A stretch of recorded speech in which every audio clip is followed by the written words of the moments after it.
achi bakka as deebi'emoo erdan isarraa adda ba'emoo gara ortodoksummaa kootti dhufee cuuphamee barumsa baranne garuu cuuphamee minaamin jedheetan gara alaa dhufe. Ala dhufee gaafan galummoo nan dhukkubsadhee gaafan dhukkubsadhummoo abjuu kanan argisii galee abjuu kana gaafan arguu nageessaan jedhee maaliif abjuun argi waan ta'eef nageessa gaafan jedhu achi nageessanii gaafa kennan dhaquu muruurraa na qunceesii galee bakka nama wajjin nagaan qabu bakka wanti jiru natti hin tolu tasgabbiin qabu bakka garamiin kiyyeeyyoon beekamu dhugaa rabbiin siin jirachuudha. Achi gaafan achi dhaquu isa yookaan si dhibu jechuudha. Gaafumani sabala sana dhaquu abbaan sun dhugaa rabbi abbaan sun abbaa walda gorgis jedhamu. Tarii dhaquu dandeessa warreen beekamu barriirra dhaabatu sii galee akkasitti na laalanii gaafa naqu baay'ee nama sodaachisu baay'isa wayii jechuudha akkasitti na laalanii achi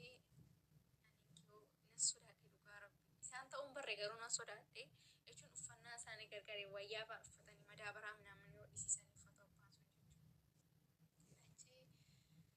jechuudha achi keessan seenee achi gaafan torbee minaaminii taa'u warri na wajjin sabala jiran bakka waan lubbuudhaan jira dhufaas hin fakkaatan sii galee bakka inni koo guutummaa man guututti narraa qunceen siin jedha amma fakkeenya gaafa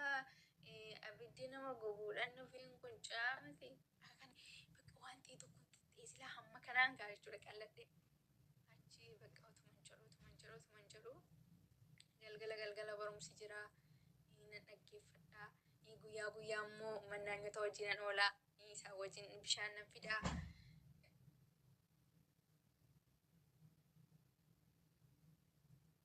isaa wajjin deemee qoraan nan coraa itti hojjedhaa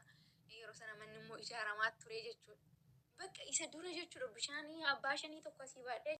nyaataa ture na eebbisanii dhugaa waaqayyo jechuudha. Ani itti himanni garuu na eebbisanii na gaggeessanii galata waaqayyo haa ta'u bakka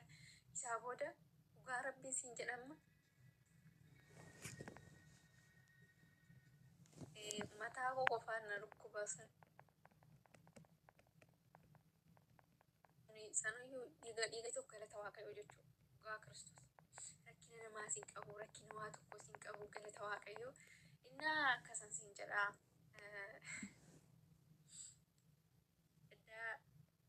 Dhugaa sanaan seenaan keessi na bal'aadha. Waaqayyoon iddoo garagaraatti nama waama. Sababa garagaraatiif yeroo baay'ee yoo dhukkubsannes yoo rakkannes maaf rakkanne jechuun hin barbaachisu. Bakka sababaaf dhukkubsachuun kee akka amantaa keetiin jabaattu si godhe iddoo amantaa akka deemtu si godhe akka amantaa keettis deebitu si godhe ani bar ati amantaa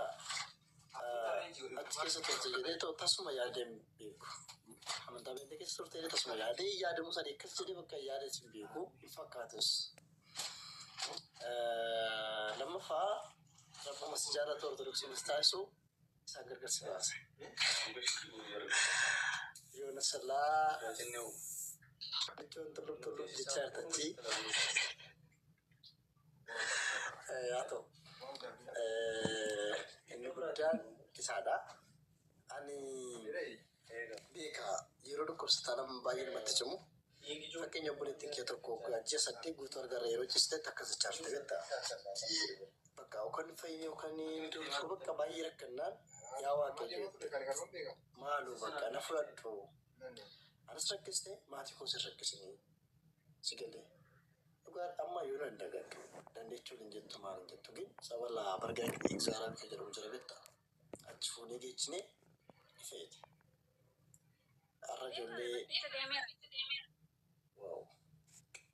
arra ijoollee lama sadii ergesii ijoollee sadii mamii gadeechee haadha maatii taate soo maatiin jechuun barbaade yeroo rakkatta jirtutti seenaan kee waan jijjiiramu sitti hin fakkaatu. Garuu immoo guyyaa jijjiiramu waaqayyoon immoo bakka hin jijjiiramu wanni hin jijjiirran jiru waaqni. Du'aa kaasaa jiraa dhabamsiisaa waan inni dhabe hin jiru.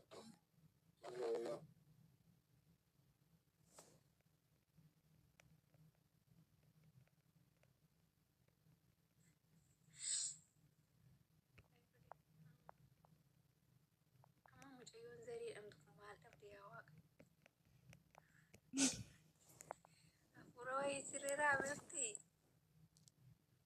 chingeenya gaara sana jechuudha dhugaa waaqa jiraata leetirii abbaa 20 fi haayilaandii tokko fa'aa jechuudha haayilaandii leetirii 2 fa'aa qabu fa'aa jaarkaanii abbaa 3 fa'aa baadhee ba'uutaan kee dhugaa waaqa namni danda'ee tapha sanarra hin ba'u garuu jechuudha baay'ee ulfaata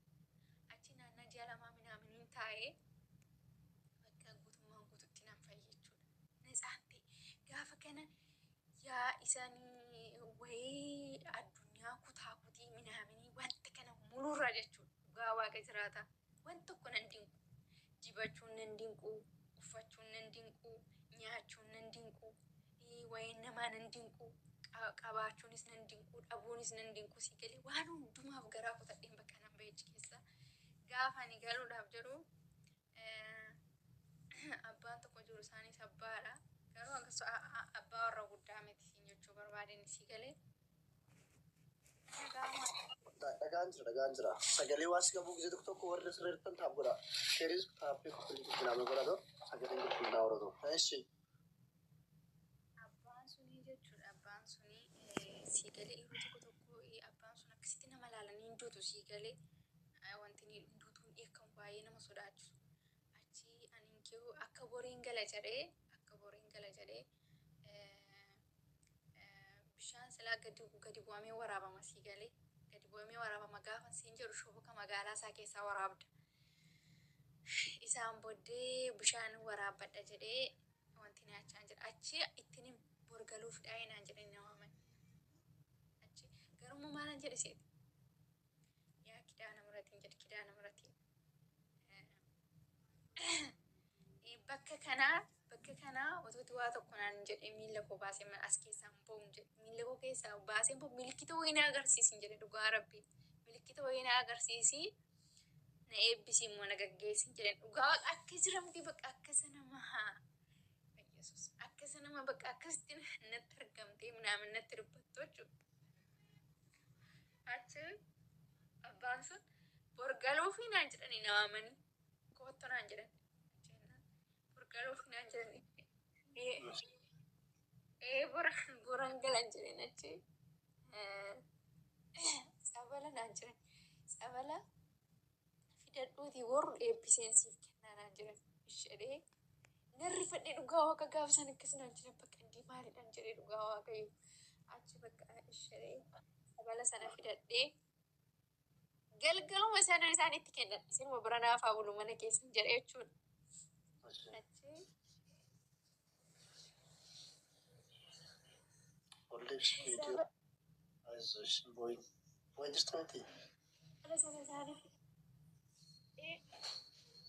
boyinsi taaf godha sagaleen qaba jira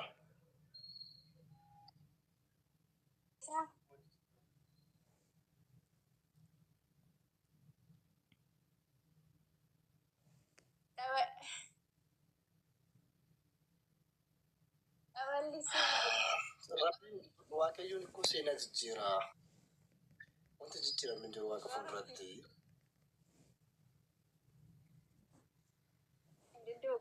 hundaafiyyuu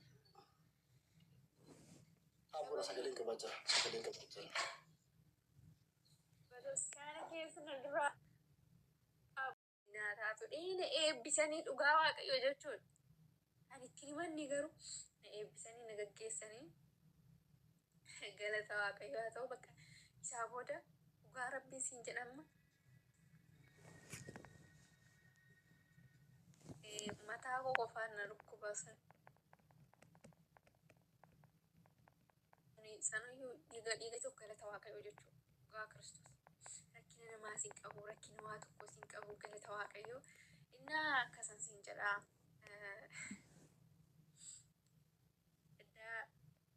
dhugaaf taanaan seenaan keessi na bal'aadha waaqayyoon iddoo garagaraatti nama waama sababa garagaraati fi yeroo baay'ee yoo dhukkubsannis yoo rakkannes maaf rakkanne jechuun hin barbaachisu bakka sababaaf dhukkubsachuun kee akka amantaa keetiin jabaattu si godhe iddoo amantaa akka deemtu si godhe akka amantaa keettis deebitu si godhe ani bar ati amantaa achi keessa turte jedhee tasuma yaadeen beeku amantaa beekte keessa turte tasuma yaadee yaadamu sadii akkas jedhee bakka yaada sin beeku hin fakkaatus lammaffaa ربما سجارة أرثوذكس مستعصو سانجر كسباسة يونس الله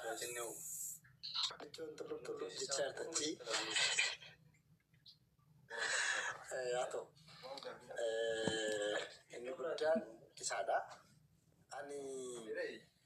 بيكا يرودو كرستانم باين متجمو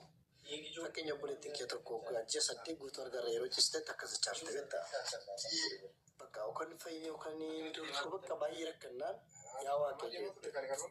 maaloo bakka na fudhadhu anas rakkiste maatii koo sin rakkisanii si galee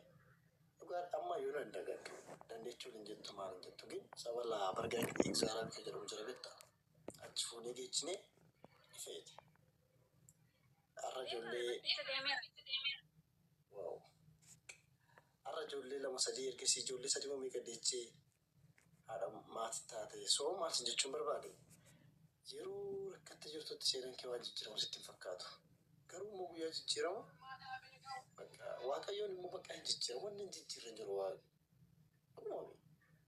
du'aa kaasaa jiraa dhabamsiisaa waan wanti hin dhabe hin jiru.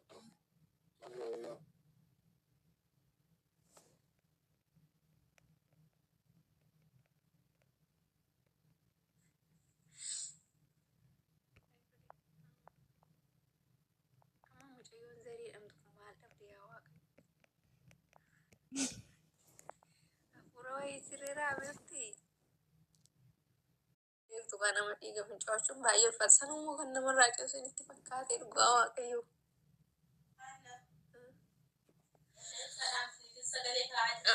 Lewan ini am kada terasa. Nah kita nama nanti nak sena aku jujur tes sena kisah jujur tu. Nama ugara nama nanti sarap juratu sena tasus tu sih jelashi. Sakabahin aso. Nampak anak-anak ulashi.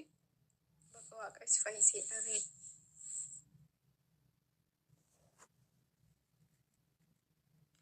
Ya guys, makanan bakan orang turu karena bela bayi sing jalan bayi sing kabaja. Taba eresa kisah sini tazi oke ruga sahur wari lina sofni. Tamannya kisah kertoma tadi kalau sini jelasnya.